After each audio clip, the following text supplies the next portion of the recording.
কাফেররা হতভম্ব হয়ে যাবে আর বলতে থাকবে, হায় ধ্বংস, আমাদের জন্য ধ্বংস, কে আমাদের ঘুম ভাঙালো? কবরের মধ্যে তো একটু শান্তিতে ছিলাম। কিয়ামতের ভয়াবহতা দেখে তারা এই কথা বলবে। কবরে তারা শাস্তির মধ্যেই ছিলেন, কিয়ামতের শাস্তির তুলনায় কবরে তারা শান্তিতে ছিলেন, এই কথাটা তারা বলবে। কে আমাদের ঘুম ভাঙালো? মুমিনরা বলবে, হাদা মা ওয়াদার রহমান ওয়া সাদাকাল মুরসালুন, রাসূলগণ সত্য বলেছেন, কিয়ামত হবে, এই কথাটা আমাদেরকে বলেছেন। এটা আল্লাহর ওয়াদা, আল্লাহ ওয়াদা করেছেন। হ্যাঁ, এই দিনের জন্যই তো নামাজ পড়েছি, মাহফিলে গিয়েছি, কোরআন শিখেছি, কোরআন তেলাওয়াত করেছি। মুমিনগণ এই কথা বলবেন। আল্লাহ রাব্বুল আলামিন ইসরাফিলকে আরেকটা হুকুম করবেন, আরেকবার সিংহার মধ্যে তিনি ফুৎকার দিবেন। সমস্ত মানুষগুলো আল্লাহর সামনে দণ্ডায়মান হয়ে যাইবে। আল্লাহ তাআলা কোরআনে বললেন, ইন কানাত ইল্লা সাইহাতাও ওয়াহিদাতান ফাইদা হুম জামিউল লাদাইনা মুহদারুন।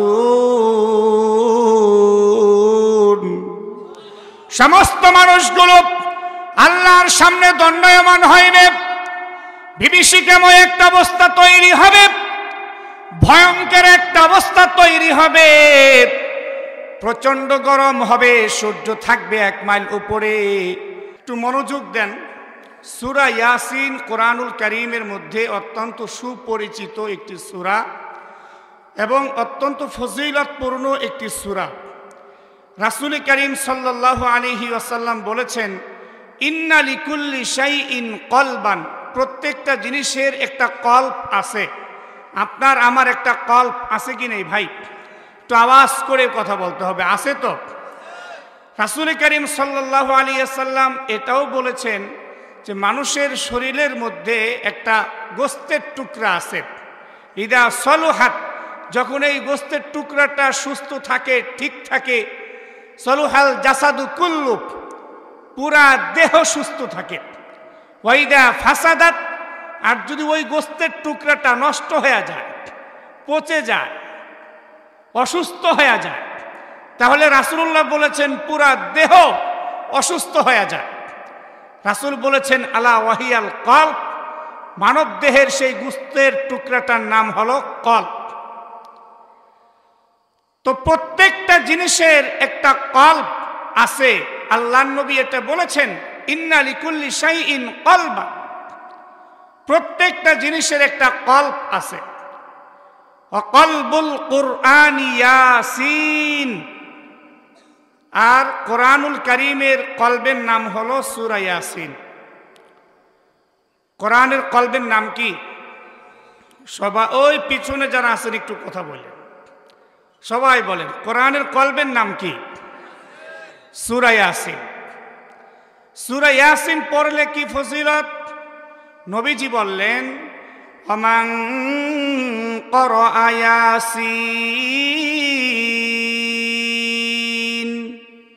যে ব্যক্তি একবার সূরা ইয়াসিন তেলাওয়াত করবে, কাতাবাল্লাহু লাহু বিহা কিরাআতাল কুরআনি 10 মাররাত, আল্লাহ পাক রব্বুল আলামিন একবার সূরা ইয়াসিন পড়ার কারণে 10 বার কোরআন খতম করার সওয়াব তার আমল নামায় লিখে দিবেন।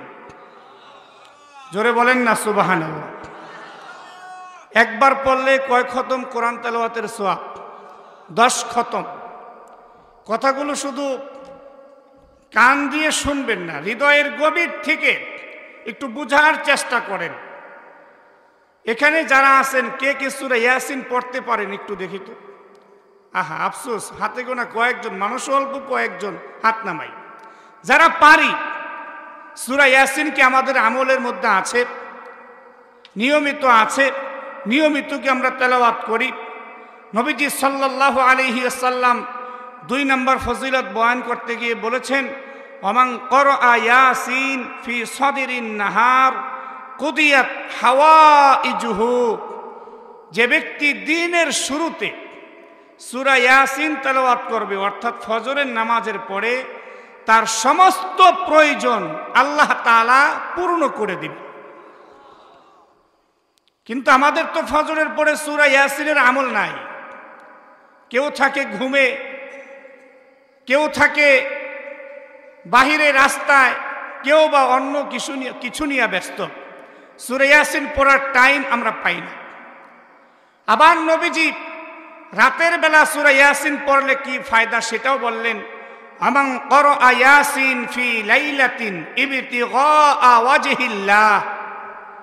যে ব্যক্তি রাতের বেলা, আল্লাহর নবী বললেন, যে ব্যক্তি রাতের বেলা সূরা ইয়াসিন তেলাওয়াত করবে ইবতিগা ওয়াজহিল্লাহ, আল্লাহকে খুশি করার জন্য, আল্লাহর সন্তুষ্টি হাসিল করার জন্য, গফিরা লাহু, আল্লাহ তাআলা তার জীবনের সমস্ত গুনাহগুলো ক্ষমা করে দিবেন। সমস্ত গুনাহ আল্লাহ মাফ করে দিবেন যদি রাতের বেলা আল্লাহর জন্য একবার সূরা ইয়াসিন তেলাওয়াত করা যায়। তাহলে আজকে থেকে নিয়ত করা যায় যে আমরা প্রতিদিন ফজরের পরে একবার সূরা ইয়াসিন পড়ব।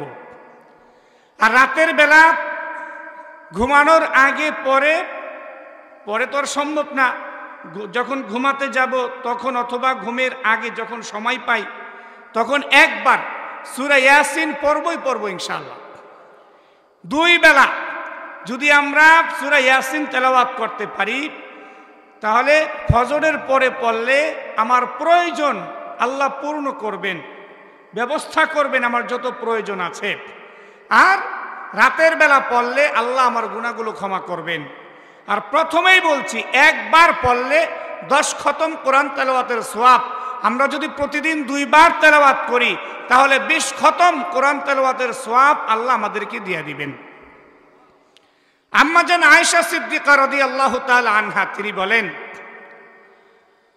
ক্বালা নবী সাল্লাল্লাহু আলাইহি ওয়াসাল্লাম, আল্লাহর নবী বলছেন, ইন্না ফিল কুরআনি সূরাতুন, কোরআনুল কারীমের মধ্যে এমন একটা সূরা আছে, তাশফাউ লিকারিহা ওয়া তাস্তাগফিরু লিমুস্তামিঈহা। এই সূরাটা যে পড়বে তার জন্য পরকালে সুপারিশ করা হবে। আর যে ব্যক্তি এই সূরাটা শুনবে তাকে ক্ষমা করে দেওয়া হবে। নবীজি বলছেন, আলা ওয়াহিয়া সূরাতু ইয়াসিন। উম্মত, এই সূরাটার নাম হলো সূরা ইয়াসিন। ইয়াসিন সূরা যদি কেউ পড়ে পরকালে নবীজি তার জন্য সুপারিশ করবেন। আর কেউ পড়তে পারে না, সে আরেকজনের কাছ থেকে শুনবে। আল মাদ্রাসাতুল ইসলামী আব্দুল্লাহ ইবনে আব্বাস রাদিয়াল্লাহু তাআলা আনহু মাদ্রাসা এখানে হবে। আপনাদের বাচ্চাগুলোকে কোরআন শিক্ষার জন্য এখানে দিবেন। বাচ্চাদের কাছ থেকে সূরা ইয়াসিন আপনারা যারা তেলাওয়াত করতে পারেন না, তেলাওয়াত শুনবেন। তেলাওয়াত শুনলেও আল্লাহ তাআলা আপনার সমস্ত গুনাহ ক্ষমা করে দিবেন।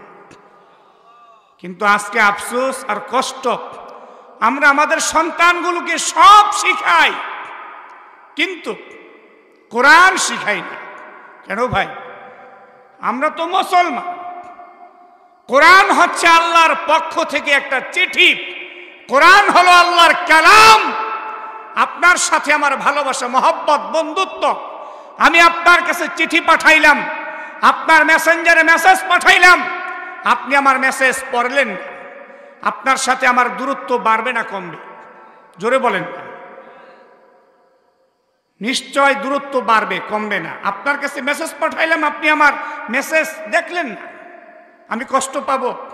আপনার সাথে আমার সম্পর্ক আস্তে আস্তে কমে আসবে। আল্লাহ রাব্বুল আলামিন আমাদের জন্য কোরআন পাঠাইলেন, এটা হলো আল্লাহর পক্ষ থেকে মেসেজ। এটা আল্লাহর কালাম, আল্লাহর চিঠি। যদি আমরা কোরআন না পড়ি তাহলে আল্লাহর সাথে আমাদের সম্পর্ক বাড়বে না কমবে? কমবে।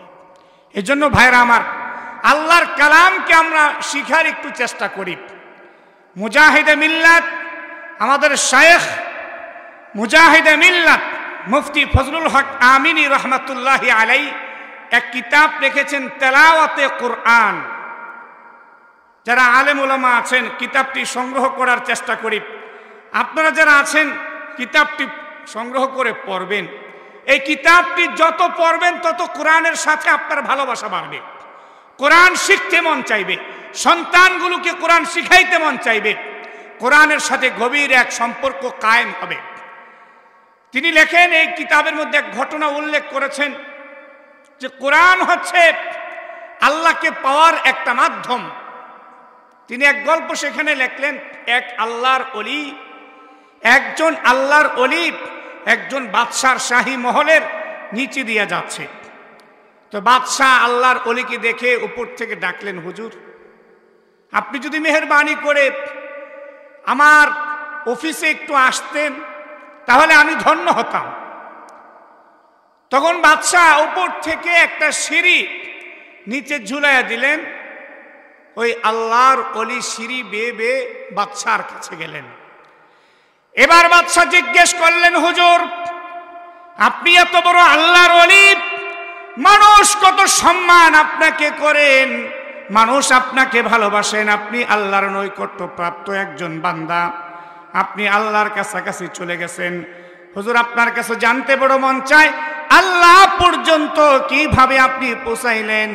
আমিও আল্লাহকে পেতে চাই, আল্লাহ পর্যন্ত পৌঁছাইতে চাই। হুজুর আমাকে আপনি সাহায্য করে রাস্তা দেখাইয়া দেন, আমিও আল্লাহকে পেতে চাই।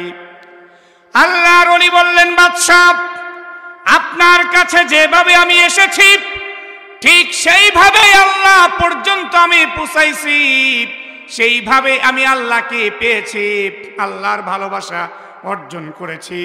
বাদশাহ বলল, হুজুর আপনার কথাটা বুঝলাম না, বুঝিয়ে বলেন যাতে করে আমিও আল্লাহ পর্যন্ত পৌঁছাইতে পারি। এবার আল্লাহর ওলি বললেন, বাদশাহ আমি রাস্তা দিয়ে হেঁটে যাচ্ছি, উপর থেকে আপনি আমাকে আমন্ত্রণ করলেন, এমনকি সিঁড়ি ঝুলাইয়া দিলেন, সরাসরি আপনি আমাকে দাওয়াত করলেন, সিঁড়ি ঝুলাইয়া দিলেন, ওই সিঁড়ি বেয়ে বেয়ে আমি আপনার কাছে এসেছি। বাদশাহ আপনি যদি আমাকে আমন্ত্রণ না করতেন, সিঁড়ি না দিতেন, আপনার কাছে আমার পৌঁছানো কষ্ট হতো, সহজে পৌঁছাইতে পারতাম না। ঠিক আল্লাহ পর্যন্ত পৌঁছানোর বিষয়টা এরকমই। বাদশাহ আমি নিজে থেকে যদি আপনার কাছে আসতে চাইতাম, আপনার দারোয়ান আপনার আশপাশের মানুষগুলো আপনার কাছে আসতে দিত না, অনেক কষ্ট হতো, গেট পর্যন্ত আসলে আমাকে দারোয়ান আটকায়া দিত। কিন্তু যখন আপনি আমাকে সিঁড়ি ঝুলাইয়া দিলেন, সহজে আপনার কাছে চলে আসলাম। আল্লাহ পর্যন্ত পৌঁছানোর বিষয়টা এরকমই, আল্লাহর কাছে যেন আমরা সহজে যাইতে পারি, আল্লাহর ভালোবাসা অর্জন করতে পারি, সেই জন্যে রব্বুল আলামিন আসমান থেকে একটা সিঁড়ি জমিনে ঝুলাইয়া দিস। সুবহানাল্লাহ। আর সেই সিঁড়িটার নাম হলো কোরআনুল কারীম। বিশ্ব নবী বললেন, আবশিরু ফাইন্না হাদাল কুরআন তরফাহু বিয়াদিল্লাহ ওয়া তরফাহু বিআইদিকুম তামাসসাকু বিহি ফাইন্নাকুম লান তাহলিকু আও লান তাদিল্লু বাদাহু। আল্লাহর নবী বললেন, আমার উম্মত সুসংবাদ গ্রহণ করো, আবশিরু ফাইন্না হাদাল কুরআন, কুরআনের সুসংবাদ তোমরা গ্রহণ করো, তরফাহু বিয়াদিল্লাহি ওয়া তরফাহু বিআইদিকুম, কোরআনের একটা প্রান্ত আল্লাহর কাছে, আরেকটা প্রান্ত তোমাদের কাছে। তামাসসাকু বিহি, কোরআনটাকে তোমরা আঁকড়ে ধরো, কোরআন তোমরা শিখো, সন্তানগুলোকে কোরআন শিখাও। ফাইন্নাকুম লান তাহলিকু আও লান তাদিল্লু বাদাহু, যদি তোমরা কোরআন শিখো পথভ্রষ্ট হবে না, তোমরা জাহান্নামের রাস্তায় যাবে না, তোমরা কখনো ধ্বংস হবে না। সুবহানাল্লাহ। আফসোস আর কষ্টের কথা হলো, আমরা মুসলমান পরিচয় দেই কিন্তু কোরআন শিখতে চাই না, কোরআনের সাথে কোনো সম্পর্ক নাই। অথচ আল্লাহর হাবিব বিদায় লগ্নে আমাদের কাছে কোরআন রেখে গেলেন।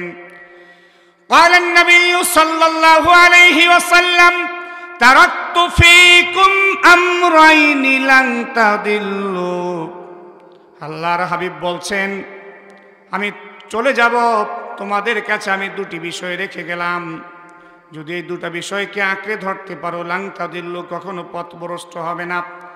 আল্লাহর হাবিব বললেন কিতাবুল্লাহ ওয়া সুন্নাত রাসূলি, আল্লাহর কোরআন রেখে গেলাম আর আমার হাদিস তোমাদের কাছে রেখে গেলাম। কোরআন এবং হাদিস এই দুইটা বিষয় নবীজি আমাদের কাছে রেখে গেছেন। নবীগণ সম্পদ রেখে যান নাই, টাকা পয়সা রেখে যান নাই, তিনি আমাদের কাছে রেখে গেছেন কোরআন এবং হাদিস। এই কোরআন আর হাদিস আমাদের শিখতেই হবে। আল মাদ্রাসাতুল ইসলামিয়া, আব্দুল্লাহ ইবনে আব্বাস রাদিয়াল্লাহু তাআলা আনহু, কত সুন্দর চমৎকার একটি নাম। এই মাদ্রাসাটি এখানে হবে। আপনারা আপনাদের বাচ্চাগুলোকে মাদ্রাসাতে দিবেন, কোরআন শিখান, বিশ্বাস করেন কোরআনের শিক্ষা আপনি বাবা হিসেবে যদি আপনার সন্তানকে দিতে না পারেন, আপনি প্রকৃত বাবা হতে পারবেন না, সন্তানের হক আপনি আদায় করতে পারবেন না। আর কোরআন বলেছে যার ভিতরে কোরআনের অংশ নাই সে প্রকৃত আল্লাহর দৃষ্টিতে মানুষই হতে পারে না। সূরা রহমান আপনারা তেলাওয়াত করেন, আল্লাহ বলেন আর রহমান আল্লামাল কুরআন খলাকাল ইনসান আল্লামাহুল বায়ান। আল্লাহ বলেন দয়াময় রব, দয়াময় আল্লাহ, তিনি আল্লামাল কুরআন, যিনি কোরআন শিক্ষা দিয়েছেন। খলাকাল ইনসান, মানুষ সৃষ্টি করেছেন। মুফাসসিরগণ বলেছেন আল্লাহ কোরআন শিক্ষার কথা আগে বললেন, মানুষ সৃষ্টির কথা পরে বললেন। আল্লাহ বুঝিয়ে দিলেন যার ভিতরে, যে মানুষের মধ্যে কোরআনের শিক্ষা নাই সে প্রকৃত মানুষ হতে পারে না। প্রিয় ভাইরা, কেন আপনি কোরআন থেকে দূরে থাকেন? একটু কোরআনটা শিখেন, একটু কোরআনটা ধরেন, কোরআনটা একটু মহব্বত করেন, কোরআনটা একটু প্রতিদিন তেলাওয়াত করেন, সন্তানকে কোরআন শিখান। দুনিয়া এবং আখিরাত উভয় জাহানে আল্লাহ আপনাকে সম্মানিত করবেন। হযরত ওমর ইবনুল খাত্তাব রাদিয়াল্লাহু তাআলা আনহু বলেছেন قال النبي صلى الله عليه وسلم إن الله يرفع بهذا الكتاب أقواما ويضع به آخرين। আল্লাহর নবী বললেন নিশ্চয় এই কোরআনের মাধ্যমে আল্লাহ পাক অনেক জাতিকে সম্মান দান করেন, আবার অনেক জাতিকে এই কোরআনের মাধ্যমে লাঞ্ছিত করেন, অপমানিত করেন। মানে হলো যারা কোরআন শিখবে, বাচ্চাগুলোকে কোরআন শিক্ষা দিবে, আল্লাহ পাক তাদের সম্মান বাড়িয়ে দিবেন, ইজ্জত বাড়িয়ে দিবেন। সাহাবায়ে কেরাম কোরআন শিক্ষা করেছেন, কোরআনকে আলিঙ্গন করেছেন, কোরআনের এক একটা আয়াত আল্লাহ পাক নাজিল করেছেন, আর ওই আয়াতের আমল নিজের জীবনে বাস্তবায়ন করেছেন। এই জন্য তারা সম্মানিত হয়েছেন। কবি কত চমৎকার বললেন, ও জমানা মুআজ্জাজ থে আমিলে কোরআন হো কর, हम ज़लीलो खार है तारिके कुरान होकर। তারা সম্মানিত ছিলেন। কত সম্মান যে তারা ইসলাম গ্রহণ করার আগে অনেক গরিব ছিলেন, নাদান ছিলেন। হযরত ওমর ইবনুল খাত্তাবের কথা মুজাহিদে মিল্লাত মুফতি আমিন রহমতুল্লাহি আলাইহির কাছ থেকে শুনেছি যে তিনি ভালোভাবে উট পর্যন্ত চড়াইতে পারতেন না, ওমর ইবনুল খাত্তাব। সেই জন্য তার বাবা তাকে বকাঝকা করতেন। কিন্তু যে ইসলাম কবুল করলেন, কোরআন আঁকড়ে ধরলেন। আল্লাহ পাক এই কোরআনের খাতিরে অর্ধ জাহানের বাদশা তাকে আল্লাহ বানিয়ে দিয়েছে, অনেক সম্মানিত ছিলেন। আমরাও সম্মানিত হব। আজকের মুসলমান দেশে দেশে লাঞ্ছিত অপমানিত হচ্ছে, কারণ হলো কোরআনের সাথে মুসলমানদের সম্পর্ক দূরত্ব হয়ে গেছে। কোরআনের সাথে যদি সম্পর্ক বেড়ে যায়, যদি আমরা নিয়মিত কোরআন তেলাওয়াত করি, তাহলে আল্লাহ রাব্বুল আলামিন মুসলমানদের সম্মান বৃদ্ধি করবেন। মুসলমানদের ক্ষতি কোন ইহুদি, খ্রিস্টান, নাস্তিকের মুরতাদ করতে পারবে না। মুসলমানদের দিকে চোখ মেলে তাকাইবার মতো সাহস পাবে না, ভয় পাবে, ভয় পাবে। কারণ আমাদের সাথে কোরআন আছে। আজকে আমাদের মধ্যে কোরআন তেলাওয়াত নাই। মুসলমানদের ঘরে ঘরে কোরআন তেলাওয়াত নাই। আছে গান বাজনা, আছে টিভি সিনেমা, আছে নাটক, কোরআন নাই। কোরআনের একটা কপি থাকলে ময়লা হয়ে যায়, বছরের পর বছর চলে যায়। কোরআনটা একটু ধরে না, কোরআনটা একটু ধরে না। আল্লাহ বেজার হয়ে যাবে, আল্লাহ নারাজ হয়ে যাবেন যদি প্রতিদিন আপনি কোরআনের কিছু অংশ না পড়েন। কোরআনটা একটু, কোরআন আপনি পড়তে পারেন না, কোরআন একটু পড়তে পারেন না, কোরআনটা একটু হাতে নেন। তেলাওয়াতে কোরআনের মধ্যে এটাও উল্লেখ আছে যে আগের জমানার সাধারণ একজন মানুষ মারা গেছে। ঘটনাক্রমে তার লাশ কবর থেকে কয়েকদিন পরে উঠাতে হবে। জনগণ মিলে কবর থেকে লাশ উঠানোর জন্য কবর খনন করেছে। কবর খনন করার পরে দেখে কবরের মধ্যে ফুল দিয়ে সাজানো। বলেন না সুবহানাল্লাহ, একটু জোরে বলেন না সুবহানাল্লাহ। কথা বুঝতেছেন না আপনারা? লোকেরা অবাক হয়ে গেল, দৌড়ে তার বাড়িতে গেলেন। তার স্ত্রীকে জিজ্ঞেস করলেন, আপনার স্বামী এত বড় আল্লাহর ওলি ছিলেন, আমাদেরকে কখনো বলেন নাই, আর আমরাও জানতাম না তিনি এত বড় ওলি ছিলেন। আচ্ছা বলেন তো আপনার স্বামীর কি আমল ছিল? স্ত্রী বলল, আমার দৃষ্টিতে বিশেষ কোনো আমল করতে দেখি নাই, সাধারণভাবেই তিনি কাজকর্ম করতেন। আজান হয়ে গেলে মসজিদে যাইতেন, এই ছিল তার আমল। এছাড়া বিশেষ কোনো আমল আমরা দেখি নাই যে আমলের কারণে তার কবরটা ফুল দিয়ে সাজানো থাকবে। কিন্তু একটা আমলের কথা মনে পড়ে, আমি প্রতিদিন খেয়াল করে দেখতাম, আমার স্বামী যখন মসজিদ থেকে নামাজ পড়ে ঘরের মধ্যে আসতেন, তখন দেখতাম ঘরের তাকের মধ্যে একটা কোরআন ছিল। কোরআন শরীফ ছিল, অনেক পুরাতন একটা কোরআন শরীফ। কোরআন শরীফটা তিনি হাতে নিতেন, হাতে নেওয়ার পরে চুমু খাইতেন, মুখে লাগাইতেন, চোখে লাগাইতেন, তারপরে কোরআন শরীফ খুলতেন, কিন্তু কোরআন পড়তে পারতেন না। শুধুমাত্র কোরআনের প্রত্যেকটা লাইনের মধ্যে এইভাবে হাত বুলাইতেন, मेरे मौला जो कहा साच कहा, मेरे मौला जो कहा साच कहा। আমার আল্লাহ যা বলেছেন সত্য বলেছেন, আমার আল্লাহ যা বলেছেন সত্য বলেছেন। শুধু এইভাবে প্রত্যেকটা লাইনের মধ্যে এইভাবে হাত বুলাইতেন। আমার বিশ্বাস আল্লাহ পাক রব্বুল আলামিন কোরআনের সাথে তার এই মহব্বত থাকার কারণে তার কবরটা ফুল দিয়ে সজ্জিত করে দিয়েছেন। একজন উম্মি মানুষ, কোরআন পড়তে পারে না, কিন্তু কোরআনের সাথে তার গভীর ভালোবাসা। আসুন কোরআনটাকে একটু মহব্বত করি, কোরআনকে একটু ভালোবাসি, কোরআন একটু শিখার চেষ্টা করি। 30 পারা কোরআন শিখার চেষ্টা করি, অন্তত পক্ষে ফজিলতপূর্ণ সূরাগুলো একটু শিখি, সন্তানগুলোকে শিখাই। মাগরিবের পরে সূরা ওয়াকিয়ার আমল না ছাড়ি, ফজরের পরে সূরা ইয়াসিনের আমল না ছাড়ি, এশারের নামাজের পরে সূরা মুলকের আমল না ছাড়ি, সূরা ইখলাস বেশি বেশি তেলাওয়াত করি। অন্যান্য ফজিলতপূর্ণ সূরাগুলো, আয়াতুল কুরসি একটু বেশি বেশি পড়ে, একটু এতে আল্লাহ খুশি হবেন।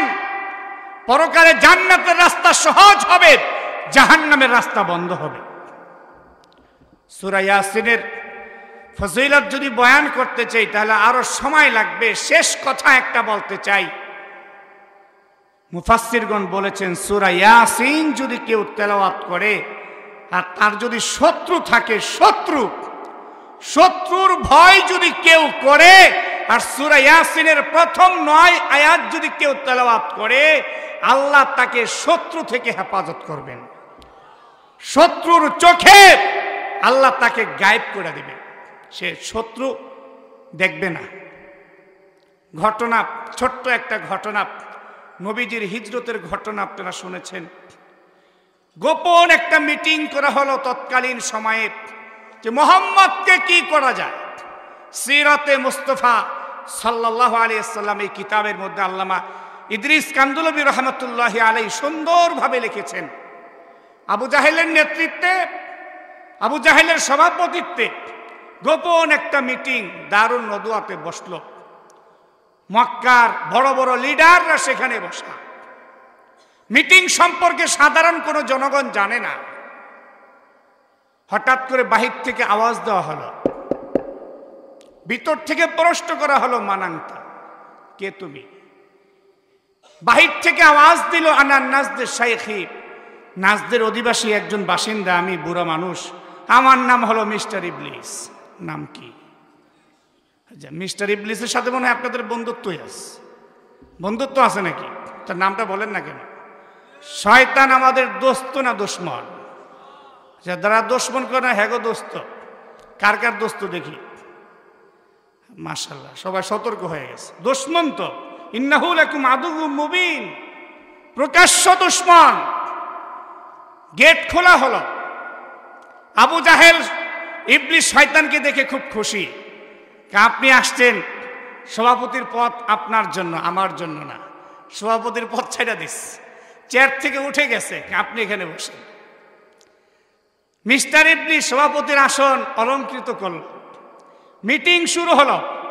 মুহাম্মদকে কি করা যায় প্রস্তাব পেশ করো।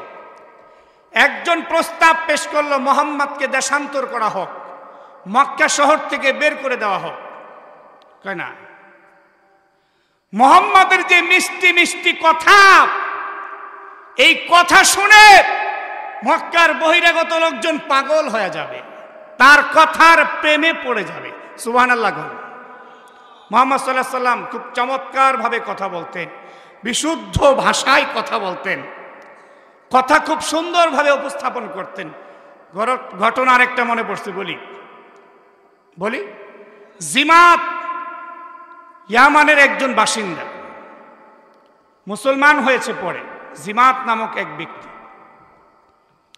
তিনি যখন মক্কাতে আসছেন, মক্কার লোকেরা বলল, এই শোনো, তুমি তো ঝাড়ফুঁক করো বাতাসের মাধ্যমে। তিনি জিনবুত ছাড়াইতো তন্ত্র মন্ত্র দিয়া।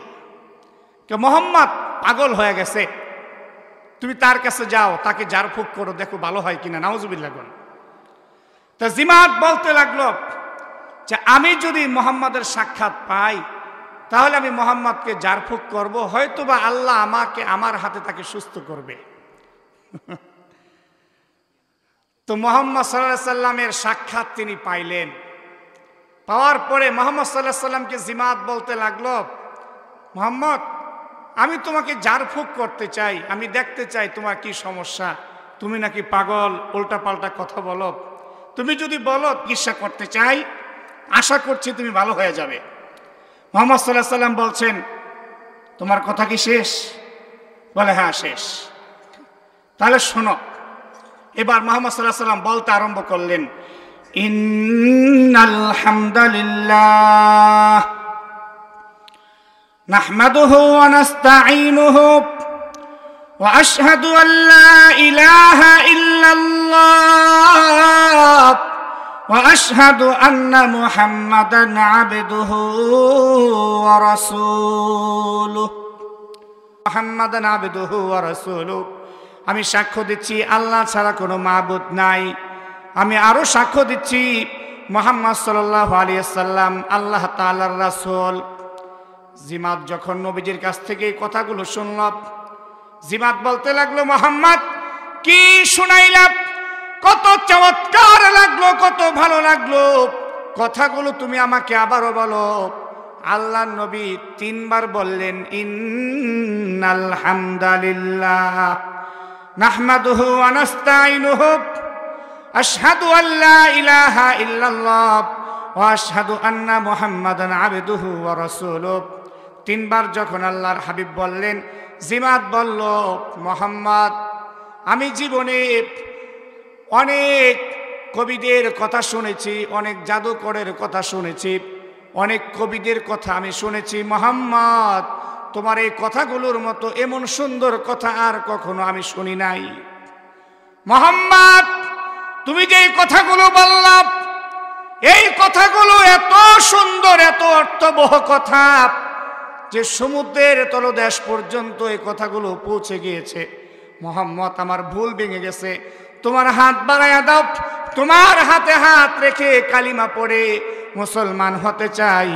এবার জিমাত আল্লাহ নবীর কাছে বায়াত গ্রহণ করে জবান দিয়ে উচ্চারণ করলো, আশহাদু আল্লা ইলাহা ইল্লাল্লাহু ওয়া আশহাদু আন্না মুহাম্মাদান আবদুহু ওয়া রাসূলুহু। বাস নবীজির কথা শুনে সে মুগ্ধ হয়ে গেল, মুসলমান হয়ে গেল। তো মিস্টার ইবলিস বলতে লাগলো, মুহাম্মদকে মক্কা থেকে বের করতে চাও, কথা কত সুন্দর, সুন্দর কথা শুনে তো মানুষ পাগল হয়ে যাবে, তার দল বাড়ি হবে, মুসলমানদের সংখ্যা বেড়ে যাবে, তোমাদের উপর আক্রমণ করবে, তোমরা পরাজিত হবে, সুতরাং এই প্রস্তাব গ্রহণযোগ্য না।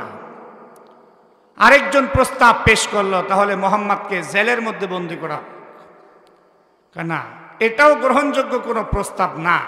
কারণ হলো মুহাম্মদকে জেলের মধ্যে বন্দী করলে মুহাম্মদের অনুসারীরা মিছিল করবে, মিটিং করবে, জেলের তালা ভাঙবো, মুহাম্মদকে আনবো, তখন কি করবা? তখন তো কুলাইয়া উঠতে পারবা না। সুতরাং এই প্রস্তাব নাকচ করা। এবার আবু জাহেল বলতে লাগলো, মহামান্য সভাপতি আমি সুচিন্তিত একটা মতামত পেশ করতে চাই, আশা করছি এই প্রস্তাবটা যদি আপনি মেনে নেন তাহলে উপকার হবে। কি সেই প্রস্তাব? এবার আবু জাহেল বলতে লাগলো, আমাদের প্রত্যেক গোত্র থেকে একজন করে শক্তিশালী যুবককে বাছাই করে ধারালো তরবারি হাতে নিয়ে এক যুগে মুহাম্মাদের উপর আক্রমণ করে মুহাম্মদকে হত্যা করা হোক। নাউজুবিল্লাহ বলেন।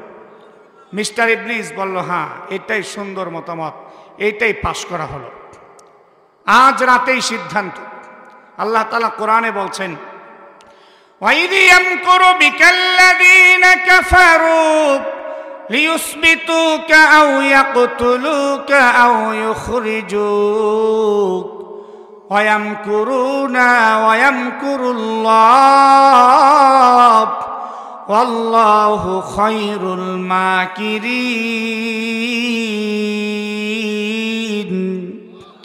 জোরে বলেন আল্লাহু আকবার।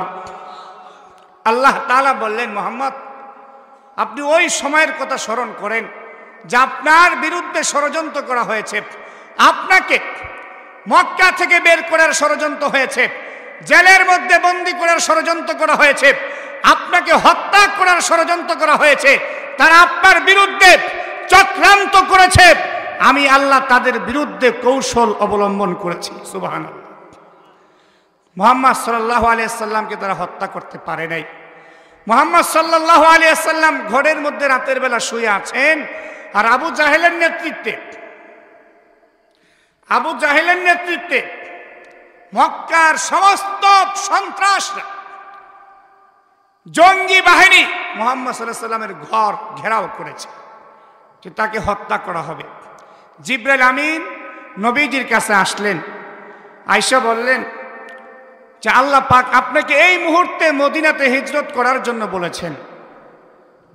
আল্লাহ তাআলা যখন এই কথা বললেন, মুহাম্মদ সাল্লাল্লাহু আলাইহি সাল্লাম বললেন যে এই মুহূর্তে কিভাবে ঘর থেকে বের হব, কোনো উপায় তো পাচ্ছি না। জিবরাইল আমিন বললেন, আল্লাহ পাক আপনাকে সূরা ইয়াসিনের প্রথম 9 আয়াত তেলাওয়াত করতে বলেছেন।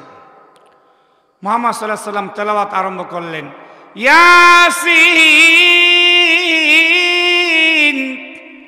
ওয়াল কুরআনিল হাকীম ইন্নাকা লামিনাল মুরসালিন আলা সিরাতিম মুস্তাকিম। এইভাবে তেলাওয়াত করতে করতে নবীজি সাল্লাল্লাহু আলাইহি সাল্লাম 9 আয়াত পর্যন্ত গেলেন। এক মুষ্টি বালু নিলেন, ফু দিলেন, নিক্ষেপ করলেন সমস্ত কাফেরদের চোখে। আল্লাহ বালু পৌঁছায় দিলেন, তারা চোখ ডলতে আরম্ভ করলো, অন্ধ হয়ে গেল। নবীজি তাদের মাঝখান দিয়া হেঁটে হেঁটে গেলেন, নবীজিকে তারা দেখেন নাই। মুফাসসিরগণ বলছেন শত্রুর ভয়ে সূরা ইয়াসিনের প্রথম 9 আয়াত, রাস্তা দিয়ে হেঁটে যাচ্ছেন রাতের অন্ধকারে, ভয় লাগতেছে, না জানে কি হয়। সূরা ইয়াসিন তেলাওয়াত করেন, আল্লাহর কসম কোনো ক্ষতি হবে না, কোনো শত্রু দুশমন আপনার ক্ষতি করতে পারবে না। সূরা ইয়াসিনের আরো বড় বড় ফজিলত আছে। এই সূরা ইয়াসিন থেকে কিছু আয়াত তেলাওয়াত করেছিলাম। আসলে এত কথা বলতে চাই না, কেন যেন লম্বা হয়ে গেল। এই আয়াতগুলোর কথা বলে আমি সংক্ষিপ্তভাবে 20 মিনিটের মধ্যে শেষ করে দিচ্ছি। রাসূল করিম সাল্লাল্লাহু আলাইহি ওয়াসাল্লাম সূরা ইয়াসিন যখন নাজিল হয়েছে মক্কায় থাকাকালীন, এই সূরা ইয়াসিনের মধ্যে আল্লাহ তাআলা 3টি বিষয়, এটা কি করে, এগুলো কি করে এখনই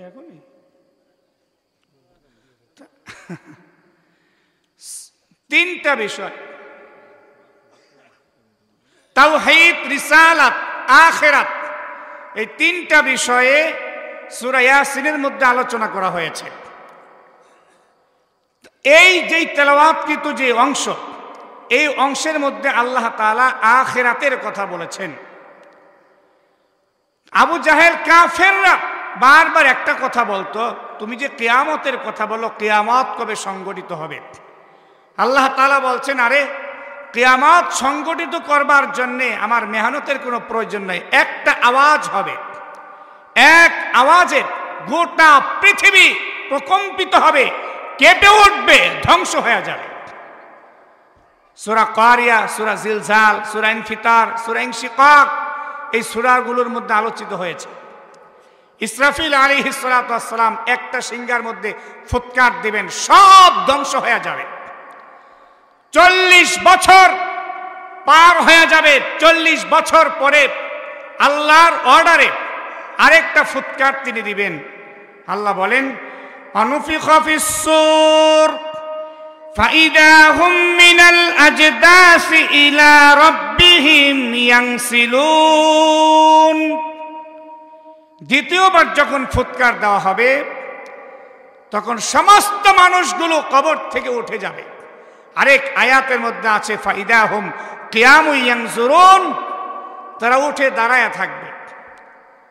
কাফেররা তখন বলতে থাকবে, ক্বালু ইয়া ওয়াইলানা মান বাসানা মিন মারকাদিনা হাদা মা ওয়াদার রহমান ওয়া সাদাকাল মুরসালুন।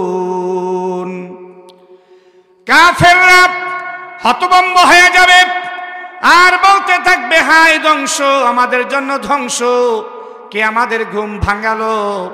কবরের মধ্যে তো একটু শান্তিতে ছিলাম। কিয়ামতের ভয়াবহতা দেখে তারা এই কথা বলবে। কবরে তারা শাস্তির মধ্যেই ছিলেন, কিয়ামতের শাস্তির তুলনায় কবরে তারা শান্তিতে ছিলেন, এই কথাটা তারা বলবে। কে আমাদের ঘুম ভাঙালো? মুমিনরা বলবে, হাদা মা ওয়াদার রহমান ওয়া সাদাকাল মুরসালুন, রাসূলগণ সত্য বলেছেন, কিয়ামত হবে, এই কথাটা আমাদেরকে বলেছেন। এটা আল্লাহর ওয়াদা, আল্লাহ ওয়াদা করেছেন। হ্যাঁ, এই দিনের জন্যই তো নামাজ পড়েছি, মাহফিলে গিয়েছি, কোরআন শিখেছি, কোরআন তেলাওয়াত করেছি। মুমিনগণ এই কথা বলবেন। আল্লাহ রাব্বুল আলামিন ইসরাফিলকে আরেকটা হুকুম করবেন, আরেকবার সিংহার মধ্যে তিনি ফুৎকার দিবেন। সমস্ত মানুষগুলো আল্লাহর সামনে দণ্ডায়মান হয়ে যাইবে। আল্লাহ তাআলা কোরআনে বললেন, ইন কানাত ইল্লা সাইহাতান ওয়াহিদাতান فإذا هم جميع لدينا محضرون সমস্ত মানুষগুলো আল্লাহর সামনে দণ্ডায়মান হইবে। বিভীষিকাময় একটা অবস্থা তৈরি হবে, ভয়ঙ্কর একটা অবস্থা তৈরি হবে। প্রচন্ড গরম হবে, সূর্য থাকবে 1 মাইল উপরে। গরমের কারণে ঘামের নদী সৃষ্টি হবে। হাদিস শরীফের মধ্যে আছে, বান্দার গুনাহ অনুপাতে ঘামের নদীর মধ্যে বান্দা হাবুডুবু খাবে। কারো ঘাম হবে নাক পর্যন্ত, কারো বুক পর্যন্ত, কারো হাঁটু পর্যন্ত। প্রচন্ড গরম হবে। ওই সময়ের মধ্যে রব্বুল আলামিন সমস্ত মানুষের উদ্দেশ্যে একটা ভাষণ দিবেন সূরা ইয়াসিনের মধ্যে। তারপরে আল্লাহ তাআলা বলছেন, ফালইয়াউমা লা তুযলামু নাফসুন শাইআ ওয়া লা তুজজাউনা ইল্লা মা কুনতুম তা'মালুন। আজকে কারো প্রতি কোনো জুলুম করা হবে না। তোমরা দুনিয়াতে যে যতটুকু আমল করেছো ওই আমলের প্রতিদান আজকে তোমাদেরকে দেওয়া হবে। আমি আহকামুল হাকিমিন, আমি রব, আমি আল্লাহ কারো প্রতি কোনো জুলুম করব না। দুনিয়ার মধ্যে 2 দিনের ক্ষমতা পেয়ে তোমরা একে অন্যের প্রতি জুলুম অত্যাচার করেছো। ওই জুলুম অত্যাচার তোমরা যারা করেছো একে অন্যের প্রতি, তার প্রতিদান আমি আজকে তোমাদেরকে বুঝায় দিব। কিন্তু যারা আমল করেছো, ভালো কাজ করেছো, তাদেরকে আমি আল্লাহ সেই প্রতিদান বুঝায় দিব। একটা কথা মনে রাখো, আমি কারো প্রতি কোনো জুলুম করব না। আল্লাহ জালেম না। এই জন্য আল্লাহ তাআলা জুলুমকে বান্দার ওপর হারাম করে দিয়েছেন। কেউ কারো প্রতি কোনো জুলুম করতে পারবে না। প্রিয় ভাইরা, ওই প্রচন্ড গরমের মধ্যে আল্লাহ তাআলা যে কিয়ামতের মাঠ কায়েম করবেন, হিসাব নিকাশ হবে, মিকদারুহু 50 আলফ সানা, দুনিয়ার 50,000 বছরের সমান হবে ওই কিয়ামতের একটা দিন। হাদিস শরীফের মধ্যে নবীজি সাল্লাল্লাহু আলাইহি ওয়াসাল্লাম বলেছেন যে সকল মানুষ ওই গরম সহ্য করবে না। কিছু কিছু মানুষের জন্য আল্লাহ তাআলা শান্তির একটা ব্যবস্থা করবেন, ছায়ার একটা ব্যবস্থা করবেন। নবীজি সাল্লাল্লাহু আলাইহি ওয়াসাল্লাম বুখারীর এক হাদিসের মধ্যে বলছেন 7 শ্রেণীর মানুষকে আল্লাহ তাআলা তার আরশের নিচে ছায়া দান করবেন। আমাকে বলা হয়েছে 11টার মধ্যে শেষ করে দিতে, আর 7 মিনিট আছে। আমি সেম এই আলোচনাটাই গত রাতের আগের রাতে ভোলা সদরে করেছিলাম 3.5 ঘন্টা লাগাইয়া।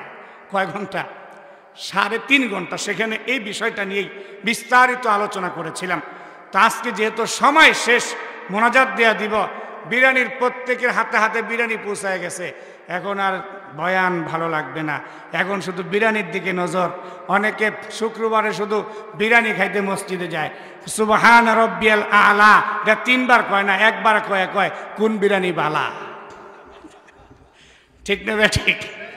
তো এখন আলোচনার ভাল লাগবে না মনে হয়, কিন্তু বিরিয়ানি হাতে হাতে আইসাই পড়ছে। যেটা পাওয়ার সেটা তো পাইয়াই গেছি, সুতরাং চলে যাই।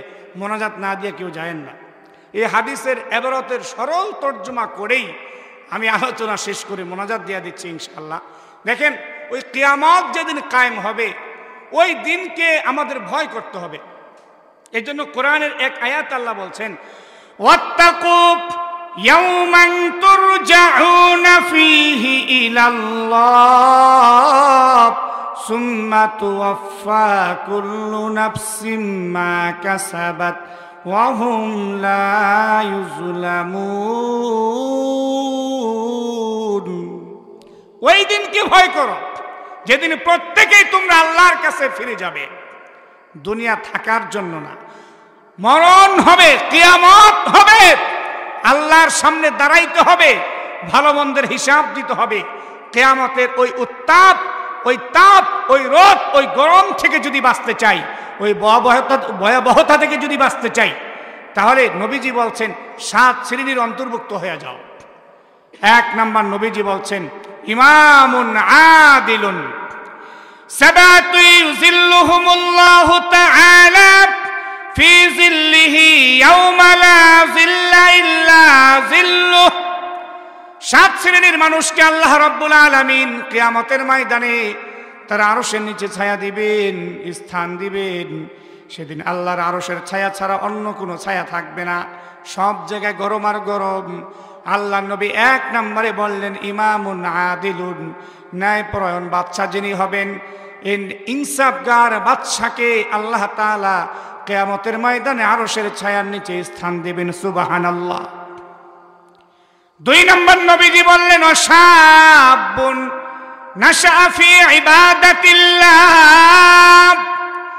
যেই যুবক যৌবনকাল সিনেমা দেখে কাটাই নাই, হারাম কিছু করে নাই, অন্যায় কিছু করে নাই, ইবাদতের মাধ্যমে কাটিয়েছে, এই ইবাদত গুজার যুবককে আল্লাহ তাআলা কিয়ামতের ময়দানে আরশের নিচে স্থান দিবেন।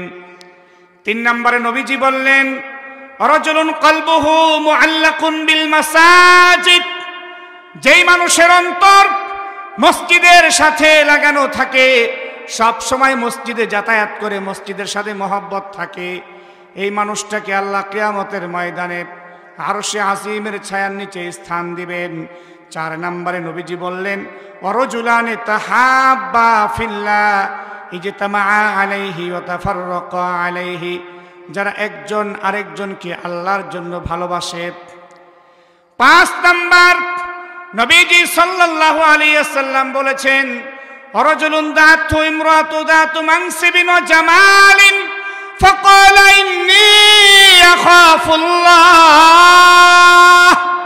যেই যুবককে কোন সুন্দরী বংশীয় মর্যাদা সম্পন্ন কোন নারী যদি আহ্বান করে খারাপ কাজের জন্য, আর যুবক বলে আমি আল্লাহকে ভয় করি, তোমার ডাকে সাড়া দিতে পারবো না, এই যুবককে, এই মুত্তাকিন বান্দাকে আল্লাহ কিয়ামতের ময়দানে আরশে আজিমের ছায়ার নিচে স্থান দিবেন। ছয় নম্বর রাজুলুন তাসাদ্দাকা বিসাদাকাতিন ফাখফাহা হাত্তা লা তা'লামা শিমালুহু মা তুনফিকু ইয়ামিনুহু, আল্লাহর হাবিব বললেন যারা নাকি ডান হাতে দান করে বাম হাত জানে না, অর্থাৎ গোপনে যারা দান করে তাদেরকে আল্লাহ তাআলা আরশে আজিমের ছায়ার নিচে স্থান দিবেন। সাত নম্বরে আল্লাহর হাবিব বললেন রাজুলুন যাকারাল্লাহ খালিয়ান ফাফাদাত আইনা, যারা নীরবে বসে আল্লাহকে স্মরণ করে, আল্লাহ আল্লাহ জিকির করে, আর চক্ষু দিয়ে পানি বের করে আল্লাহর মহব্বতে, আল্লাহর ভয়ে, জাহান্নামের ভয়ে, জান্নাতের আশায় যারা আল্লাহকে স্মরণ করে আর কান্না করে, এই মানুষটাকে আল্লাহ পাক পরকালে তার আরশে আজিমের ছায়ার নিচে স্থান দান করবেন। সুবহানাল্লাহ। এই সাত শ্রেণীর অন্তর্ভুক্ত হওয়ার চেষ্টা করি, গোপনে দান করি, নির্জনে বসে আল্লাহকে একটু ডাকি, আল্লাহকে ভয় করি, একজন আরেকজনকে আল্লাহর জন্য ভালোবাসি, মসজিদে বেশি বেশি যাই, যুবকরা আল্লাহমুখী হও, মসজিদমুখী হও, কোরআনমুখী হও, আর যার যতটুকু ক্ষমতা, এই ক্ষমতা ইনসাফ ভিত্তিক প্রয়োগ করি। আল্লাহ পাক আমাদেরকে আমল করার তৌফিক দান করেন। তারপরে আল্লাহ তাআলা আরো বিস্তারিত আলোচনা করছেন তারপরে কি হবে। আল্লাহ সবাইকে দুই ভাগে ভাগ করবেন, ডানপন্থী বামপন্থী। ডানপন্থী যারা তারা জান্নাতে যাবে, বামপন্থী যারা তারা জাহান্নামে যাবে। কিছু মানুষ জাহান্নামে যাইতে চাইবে না, গুনাহ অস্বীকার করবে, তখন আল্লাহ তাদের হাতের জবান খুলে দিবেন, হাত কথা বলবে, এই চোখ কথা বলবে, কান কথা বলবে। হাত বলবে এই কেন অস্বীকার করছো, আমাকে দিয়ে তুমি অন্যায় করেছো। কান বলবে কেন অস্বীকার করছো, আমাকে দিয়ে তুমি গান শুনেছো। পা কথা বলবে এই কেন অস্বীকার করছো, আমাকে দিয়ে হেঁটে হেঁটে তুমি অমুক জায়গায় গুনাহ করেছো। প্রিয় ভাইরা, এই জন্য গুনাহ ছাড়ি, ডানপন্থী হই, কোরআনের ছায়াতলে আশ্রয় গ্রহণ করি, ইসলামকে আঁকড়ে ধরি, আমলওয়ালা জিন্দেগি গঠন করি। আল্লাহ পাক আমাদের সকলকে তৌফিক দান করেন। আল মাদ্রাসাতুল ইসলামিয়া আব্দুল্লাহ ইবনে আব্বাস রাদিয়াল্লাহু তাআলা আনহু, এই মাদ্রাসাকে আল্লাহ তাআলা কবুল করেন। আপনারা প্রত্যেকেই এই মাদ্রাসা হওয়ার জন্যে যা কিছু করা লাগে সবাই এগিয়ে আসবেন, সবাই মেহনত করবেন।